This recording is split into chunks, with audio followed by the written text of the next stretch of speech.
চট্টগ্রামের সীতাকুণ্ড উপজেলার দুর্গম পাহাড়ি এলাকা জঙ্গল শরীফপুরে অপরাধীদের অভয়ারণ্য ঘুরিয়ে দিতে ৩,২০০ সদস্যদের সমন্বয়ে এক বিশেষ অভিযান চালিয়েছে যৌথ বাহিনী।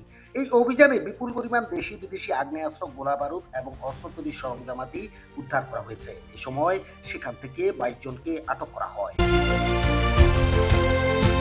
আজ মঙ্গলবার ১০ই মার্চ পুলিশ সদর দপ্তরে আয়োজিত এক সংবাদ সম্মেলনে এসব তথ্য জানায় পুলিশ। এর আগে গত সোমবার ভোর থেকে এই অভিযান শুরু হয়। এতে অংশগ্রহণ করে সেনাবাহিনী, র্যাব, বিজিবি ও পুলিশ সদস্যরা।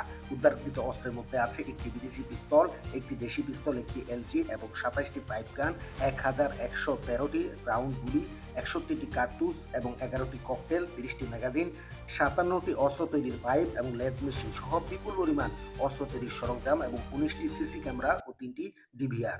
৩টি মামলা হয়েছে অজ্ঞাত ব্যক্তিদের বিরুদ্ধে। আমরা যদিও গতকাল উল্লেখযোগ্য কোনো ব্যক্তিকে পাইনি। চট্টগ্রাম রেঞ্জের ডিআইজি মোহাম্মদ আহসান হাবিব পলাশের নেতৃত্বে এই অভিযান পরিচালিত হয়। উপস্থিত ছিলেন র্যাব 7 এর সিইও, অতিরিক্ত ডিআইজি এবং চট্টগ্রামের পুলিশ সুপার সহ ঊর্ধ্বতন কর্মকর্তারা।